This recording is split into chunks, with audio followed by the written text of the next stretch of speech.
Assalamu alaikum dear students, welcome to the discussion of test number 15, ninth chemistry.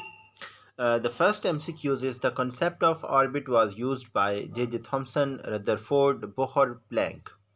Rutherford ने जो model दिया था उसमें ऑर्बिट का कॉन्सेप्ट नहीं था और वो स्टेबिलिटी ऑफ एटम को भी डिफाइन नहीं कर सकता था, जबकि जो बोहर ने मॉडल पेश किया उसके मुताबिक ऑर्बिट का कॉन्सेप्ट यूज़ किया गया और ऑर्बिट जो है वो एंगुलर मोमेंटम रखता था जिसकी एक फिक्स्ड वैल्यू थी mv r = 2 पाई। और जब तक उस ऑर्बिट में उस रास्ते में इलेक्ट्रॉन मूव करता रहता है तब तक उसकी एनर्जी ना तो कम होती है ना ज़्यादा होती है, बल्कि एक फिक्स्ड क्वांटाइज्ड एनर्जी रहती है। सो concept of orbit was used by Bohr. Option C will be correct. Second one, which one of the following shell consist of three subshell: O shell, N shell, L shell, M shell? पहला shell हमारे पास K होता है, दूसरा L होता है, तीसरा M होता है और चौथा जो है वो N होता है। पहले शेल के अंदर मज़ीद एक सब शेल होता है, दूसरे के अंदर दो सब शेल होते हैं जिनको S और P का नाम दिया जाता है, तीसरे के अंदर SPD होता है और चौथे के अंदर जो SPD और F होता है। अगर बात करते हैं तीन सब शेल की तो वो तीसरा शेल होना चाहिए। तीसरा शेल हमारे पास KLM है, तो M शेल के अंदर तीन सब शेल होते हैं जिनको आप S sub shell, P sub shell और D सब शेल का नाम देते हैं। Option D will be correct. The p subshell can accommodate maximum 2 electrons, 6 electrons, 10 electrons, 14 electrons. P subshell have three orbitals px, py, pz, and one orbital can have maximum two number of electrons. One is clockwise, the spin of one electron is clockwise and the spin of other electron should be anticlockwise. So three orbitals px, py and pz will accommodate maximum 6 electrons. Option B will be correct. Deuterium is used to make light water, heavy water, soft water, hard water. It is used to make heavy water. D2O जिसका formula होता है और deuterium आपको पता है that is the isotope of hydrogen, जिसके अंदर जो है नंबर ऑफ न्यूट्रॉन्स जो है वो चेंज होते हैं और प्रोटॉन और इलेक्ट्रॉन की तादाद जो है वो सेम रहती है। एटॉमिक नंबर इसका 1 होता है, एटॉमिक मैस इसका 2 होता है जिसको D भी से भी डिनोट किया जा सकता है। So option B will be correct, that is used to make heavy water जिसका फॉर्मूला होता है D2O. Subshell 3p belongs to K shell, L shell, M shell, N shell. चूँकि बात करते हैं 3p की तो 3 का मतलब थर्ड शेल होना चाहिए।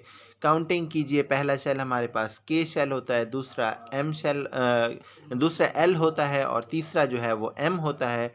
सो थर्ड शेल M शेल होता है और चाहे वो P हो या S हो या D हो, जो भी हो, वो चूँकि सब शेल के अंदर काउंट किया जाते हैं। हम पहले प्रिंसिपल क्वांटम नंबर की बात करेंगे, शेल नंबर की बात करेंगे। थर्ड 3p है तो डेफिनेटली KLM तीसरे नंबर पर आता है, तो ऑप्शन C ठीक होगा। 3p belongs to M shell. Next one, the value of H, Planck's constant is, that is the memory based question. You have to remember the value of Planck's constant, that is 6.63 10 raised to power minus 34 joule second. इसका एक तो unit आपने याद रखना है, joule second है वो सबको पता है क्योंकि सब ऑप्शन में जाउल सेकंड है, लेकिन इसकी वैल्यू आपको याद रखनी है -34 है, इसको +34 में काउंट नहीं करना। You have to remember this. Next one, the atomic radii of the elements in periodic table increases from left to right in a period. Period के अंदर एटॉमिक रेडियाई डिक्रीज होता है, तो that is the wrong option. B के अंदर देखें, increases from top to bottom in a group, that is correct because atomic radius increases from top to bottom in a group due to increase in the number of shells and increase in the shielding effect. C option do not change, ये नहीं होता क्योंकि period हो या group हो उसके अंदर change होता है। Decreases from top to bottom, it is wrong because it increases from top to bottom, so option B will be correct. That is the trend of atomic radius in the periodic table. Fourth and fifth period of the long form of periodic table are called short period, normal, long, very long, that are called long period, because first period contain 2 elements, that is called short period. Second and third contain 8 elements each and are called normal periods. And fourth and fifth contain 18 elements that are called long period. And sixth and seventh are called very long period, and they contain 32 elements. So option C will be correct. Fourth and fifth period are called long periods. Range of atomic number in fourth period is 19 to 36, 11 to 18, 55 to 86, 3 to 10. पहला period 2 element पर contain करता है, दूसरा और तीसरा 8 पर, जिनका atomic number 3 से 10 और फिर 11 से 18 तक है। चौथा हमारे पास 18 एलिमेंट कंटेन करता है, और पांचवा भी इसी तरह, जो कि लॉन्ग पीरियड्स भी कहलाते हैं। और चौथे पीरियड के एलिमेंट स्टार्ट होते हैं पोटेशियम से, जो कि 19 के एटॉमिक नंबर से स्टार्ट होता है, और ख़त्म होता है क्रिप्टॉन पे, जो कि 36 एटॉमिक नंबर रखता है। So option A will be correct.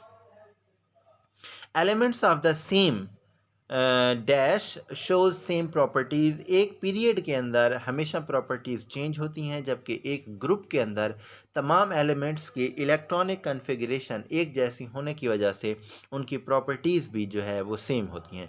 So elements of the same group will have the same chemical properties, so option B will be correct.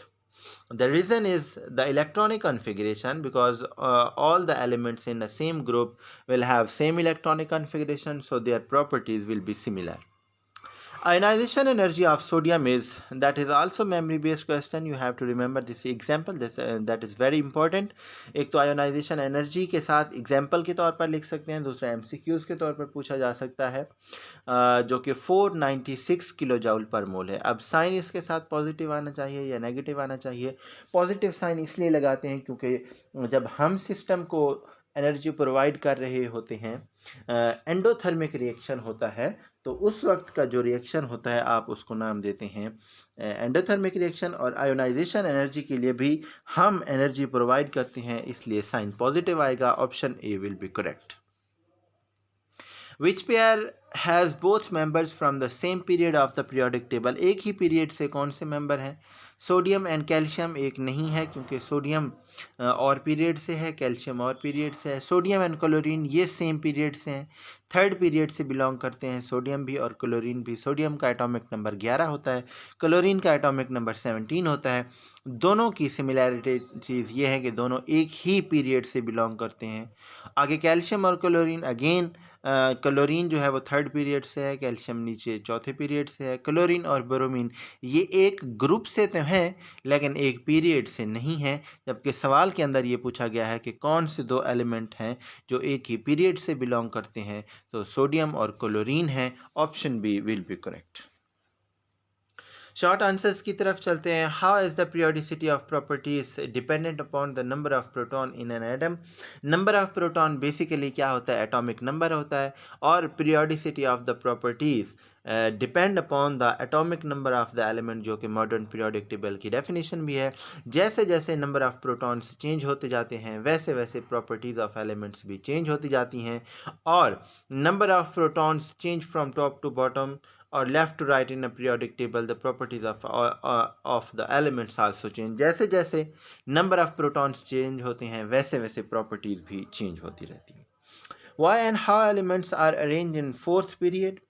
Fourth period के अंदर एलिमेंट्स को इस तरह से अरेंज किया जाता है कि इसके अंदर टोटल 18 एलिमेंट्स हैं, जो कि स्टार्ट होते हैं पोटेशियम 19 से और ख़त्म होते हैं क्रिप्टॉन 36 पर। First 2 elements belongs to S block, जो पहले 2 होते हैं। उसके बाद 10 एलिमेंट्स जो हैं वो डी ब्लॉक या ट्रांजिशन एलिमेंट के अंदर उनको प्लेस किया जाता है। और आखिरी 6 एलिमेंट्स जो हैं उनको पी ब्लॉक के अंदर रखा जाता है। एस ब्लॉक और पी ब्लॉक के एलिमेंट्स को नॉर्मल एलिमेंट्स भी कहा जाता है, जबकि डी ब्लॉक के एलिमेंट्स को ट्रांजिशन एलिमेंट्स भी कहा जाता है। How many electrons, protons and neutrons are there in phosphorus ion? Phosphorus का एटॉमिक नंबर 15 होता है और एटॉमिक मास 31 होता है। Atomic mass minus atomic number करें तो नंबर ऑफ़ न्यूट्रॉन्स आते हैं जो कि 16 होंगे। Number of proton is equal to atomic number जो कि 15 है, तो 15 ही प्रोटॉन्स होंगे, और जितने प्रोटॉन्स होते हैं उतने इलेक्ट्रॉन्स होते हैं, तो 15 इलेक्ट्रॉन्स होंगे। लेकिन जब आप बात करते हैं फास्फोरस आयन की, तो उसके अंदर 3 इलेक्ट्रॉन और ऐड हो जाते हैं और उसकी कॉन्फ़िगरेशन ऐसे हो जाती है जैसे आर्गन की होती है। सो जब 3 इलेक्ट्रॉन ऐड करेंगे तो अब उनके अंदर टोटल इलेक्ट्रॉन 18 हो जाएंगे, जबकि न्यूट्रॉन और प्रोटॉन की तादाद जो है वो प्रीवियस रहेगी, वो चेंज नहीं होगी, सिर्फ नंबर ऑफ़ इलेक्ट्रॉन्स चेंज होंगे।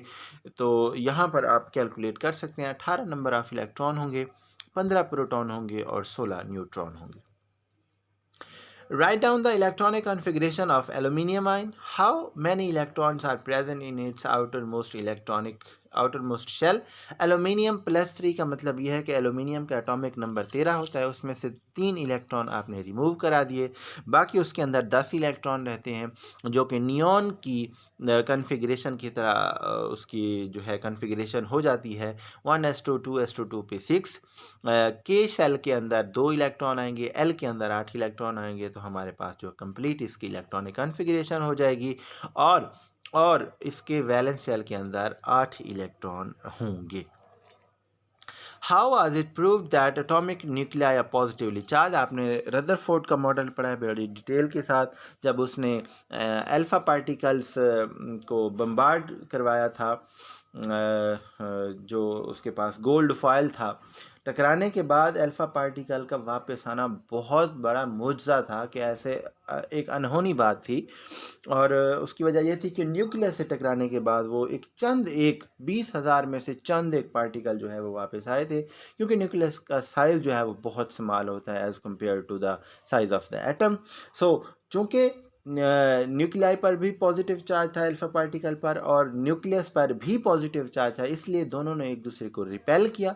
वो वापस जो डिफ्लेक्शन थी अल्फ़ा पार्टिकल की, उन्होंने ये जाहिर किया कि जो डेंस पार्ट है एटम का उसके ऊपर पॉजिटिव चार्ज होना चाहिए।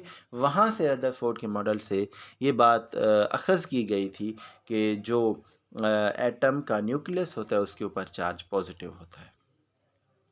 लॉन्ग क्वेश्चन की तरफ चलते हैं। How did Bohr prove that an atom must exist? ये वही बात है स्टेबिलिटी ऑफ एटम की तरफ, कि एनर्जी को जो है वो लूज़ करेगा नहीं करेगा। पेज नंबर 33 पर है, वही बोहर्स का एटॉमिक मॉडल, उसी को आपने एक्सप्लेन करना है। स्पेशली जो है वो एनर्जी वाला, क्वांटाइज्ड एनर्जी और एंगुलर मोमेंटम जो है वो पॉइंट्स आपने इसमें डिस्कस करने हैं, और बताना है कि ये बात है जो स्टेबिलिटी ऑफ एटम को डिस्क्राइब करती है। Electronic configuration of sodium and magnesium. Sodium का एटॉमिक नंबर 11 होता है, मैग्नीशियम का 12 होता है। सोडियम में से 1 इलेक्ट्रॉन निकाला, मैग्नीशियम में से 2 इलेक्ट्रॉन निकाले, तो इनकी कॉन्फ़िगरेशन ऐसे हो जाएगी जैसे नियॉन की हो जाती है, और इनकी इलेक्ट्रॉनिक कॉन्फ़िगरेशन बिल्कुल सेम हो जाएगी। इनके वैलेंस शेल के अंदर 8 इलेक्ट्रॉन आ जाएंगे और ये स्टेबल भी हो जाएंगे। Define electron affinity, why it increases in a period and decrease in a group in a periodic table. ये सिंपल आपने इलेक्ट्रॉन अफिनिटी की डेफिनेशन लिखनी है, फिर उसका ट्रेंड बताना है कि ग्रुप के अंदर क्या होता है, पीरियड के अंदर क्या होता है और क्यों होता है, उसकी रीज़न आपने बतानी है। अगर पीरियड में ये इंक्रीज़ हो रही है तो क्यों हो रही है, यही वजह है। डेफिनेटली उसके अंदर जो है नंबर ऑफ़ चार्जेस वो बढ़ रहे हैं, जबकि शेल्स की तादाद जो है वो कांस्टेंट रहती है, साइज़ जो है वो डिक्रीज़ होता है। जबकि ग्रुप की बात करें तो ऊपर से नीचे शील्डिंग इफ़ेक्ट पड़ता है, नंबर ऑफ़ शेल्स इंक्रीज़ होते हैं, साइज़ भी बढ़ता है, जिसकी वजह से ये जो है वेरिएशंस आती हैं। ये सारी चीज़ें आपने इसके अंदर डिस्कस करनी है। Thank you very much. If you have any Curie about that, if you have any question about that, you can call me, you can ask anything about that. Thank you very much. Take care and Allah Hafiz.